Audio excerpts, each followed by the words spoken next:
Hello guys, நீங்கள் பார்த்துருக்குது 24 gamers Tamil. இன்றைக்கி நம்ம என்ன வீடியோ பற்றி பார்க்க போகிறோம்னா சீக்ரெட் ஆஃப் மிஸ்ட்ரி. ஒரு விமானம் ஆளே இல்லாமல் பறந்து போயிருக்குன்னா உங்களால் நம்ப முடியுதா? ஆமாங்க, பறந்தும் போயிருக்கு, அதோட காணாமையும் போயிருக்கு. அந்த விமானத்தை பற்றிய ஒரு சீக்ரெட்டான விஷயத்தை தான் நம்ம இன்றைக்கி பார்க்க போகிறோம். 2003 மே 25 மத்திய ஆப்பிரிக்கா நாடான அங்கோலாவில் இருக்கிற ஒரு ஏர்போர்ட் நிலையத்தில் இந்த விஷயம் நடக்குது. இந்த ஏர்போர்ட்டில் பார்த்தீங்கன்னா தனியாக ரன் பண்ணாத, அது இல்லாமல் பழுதடைஞ்ச விமானத்தை சரி பார்க்குறதுக்கான ஒரு இடம் தனியாக இருக்குது. இதில் தான் அமெரிக்கா ஏர்லைன்ஸ் நிறுவனத்துக்கு சொந்தமான போயிங் 727-223 ரக விமானமும் இருக்குது. இந்த விமானம் தான் ஆட்டோமேட்டிக்காக ஆளே இல்லாமல் ஸ்டார்ட் ஆகி பறந்தும் போயிருக்கு. முதல்ல இந்த ஃப்ளைட் ஸ்டார்ட் ஆகும் போது பக்கத்தில் இருக்கிறவங்க என்ன நினச்சாங்கன்னா, உள்ளே இதை செக் பண்ணுறாங்க அப்படின்னு சொல்லிட்டு நினச்சிட்டாங்க. அது சிறிது நேரத்தில் என்ன பார்த்தீங்கன்னா அதோட இடத்துலேருந்து மூவ் ஆகிருக்குது. இந்த மூவ் ஆன உடனே பக்கத்தில் இருந்த மெக்கானிக்ஸும் இன்ஜினியர்ஸும் என்ன பண்ணியிருக்காங்கன்னா, உடனே விமானத்தோட கட்டுப்பாட்டு நிலையத்துக்கு சொல்லியிருக்கிறாங்க, இந்த மாதிரி ஒரு ஃப்ளைட் ஆளே இல்லாமல் மூவ் ஆகுது அப்படின்னு சொல்லிட்டு.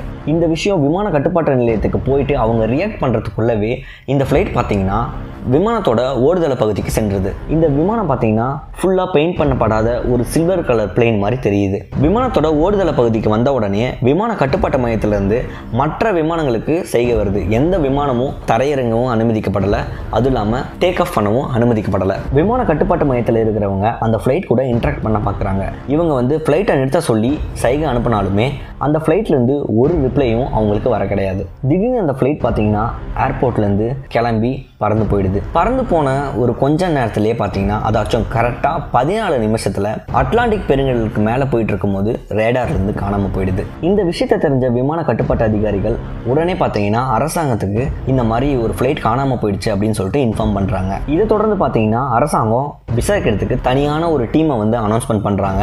அந்த இன்வெஸ்டிகேஷன் குழு பார்த்தீங்கன்னா இந்த பிளைனுக்கு என்னதான் ஆச்சு அப்படின்னு சொல்லிட்டு அதை விசாரிக்க தொடங்குறாங்க. விசாரணை தெரிய வந்தது என்னன்னா, இந்த பிளைன் கடந்த 14 மாசமா பராமரிப்பு மற்றும் கட்டுப்பாடு பணிகளுக்காக நிறுத்தி வச்சிருக்காங்க. ஒர்க் ப்ராசஸ் பார்த்தீங்கன்னா 99% ஒர்க் ஃபினிஷ் ஆகிருக்குது. அந்த பெயிண்டிங் வேலை மட்டும் தான் மிச்சம் இருந்திருக்குது. இந்த ஃப்ளைட்டில் கடைசியாக யார் யார் ஏறினாங்க அப்படின்னு சொல்லிட்டு அவங்க ஆராய்ச்சி பண்ணும்போது அதில் பார்த்தீங்கன்னா பென்சி மற்றும் ஜான் அப்படின்ற 2 பேர் அந்த ஃப்ளைட்டுக்குள்ளே இருந்திருக்கிறாங்க. இந்த பென்சி மற்றும் ஜான் யாருன்னா அந்த ஃப்ளைட்டை ரிப்பேர் பண்ணிட்டு இருந்தவங்க. இதில் பென் பார்த்தீங்கன்னா ஒரு பைலட் இன்ஜினியர், இவர் அமெரிக்காவை சேர்ந்தவர். இதில் ஜான் பார்த்தீங்கன்னா ஒரு பைலட் மெக்கானிக், இவர் காங்கோ நாட்டை சேர்ந்தவர். இந்த ஃப்ளைட் கடைசியாக டேக் ஆஃப் ஆன போது அந்த ஃப்ளைட்டுக்குள்ளே இருந்த 2 பேர் இவங்க மட்டும்தான். ஆனால் இன்னைக்கு வரைக்கும் அவங்களும் திரும்பி வரல. உடனே இன்வெஸ்டிகேஷன் ஆஃபீஸர்ஸ் என்ன நினைக்கிறாங்கன்னா, இந்த ஃப்ளைட்டை பென்சி மற்றும் ஜான் தான் கடத்தியிருப்பாங்கன்னு சொல்லிட்டு அந்த மாதிரி கோணத்தில் யோசிக்கிறாங்க. அதோடு இல்லாமல் அவங்களுக்கு ஒரு குழப்பமும் ஏற்படுது.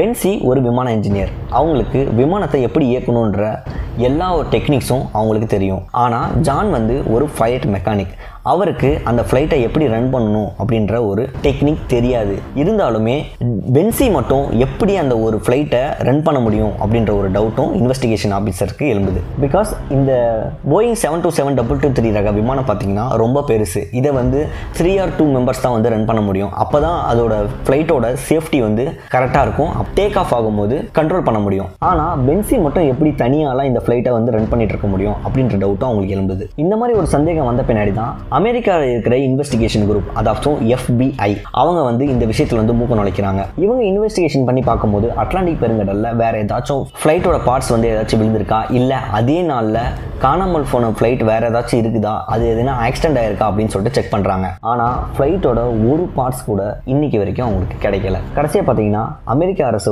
மத்திய ஆப்பிரிக்காவோட அரசு மேலே சந்தேகப்படுறாங்க.